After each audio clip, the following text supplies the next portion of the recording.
এই শোনো শোনো শোনো দিদি, কি ব্যাপারটা কি বলো তো গোপালদের? এই তো মেয়েটার মোটে 18 বছর হলো, এখনই বিয়ে দিয়ে দিল। নিশ্চয়ই ভেতরে ভেতরে কিছু একটা সমস্যা আছে। কি গো বুলটির মা, মেয়ের তো 30 বছর বয়স হয়ে গেল, সমস্যা টমস্যা আছে নাকি? দিদি, একটা সুখবর আছে। কত কষ্ট করে এতদিন পর মেয়েটা একটা চাকরি পেল। তোমার বৌমা বলছে কি অনেকদিনই তো বলছে? হলো, এবার তাহলে কাজে জয়েন করবে। শোন বাবু, বৌমাকে বল ওসব চাকরি বাকরি আমাদের বাড়ির বউয়েরা করে না। বলছি কি দিদি, ওই যে হাবলের মেয়েটা এত বড় হয়ে গেল, 11-এ পড়ে, এরকম ছোট ছোট ছোট ছোট তো দিদি, জামাগুলো পরে ঘুরে তোমার বেড়ায়। মেয়েও তো বড়ই, ও আরে তো কি যে দেখি বলো, সব কিছুই আমার পড়ে। মেয়ে তো বাচ্চা, ও তো পড়বেই ওইসব। এই তো মোটে মাধ্যমিক দিল। কিরে বীরেন, একটাই তো মেয়ে তোর, আমার মতো কি আর তোর ছেলে আছে?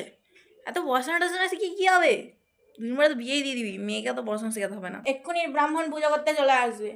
মা সরস্বতী মা, আমার ছেড়ে একটু বিদ্যা বুদ্ধি দাও মা, মা তুমি কৃপা করো মা।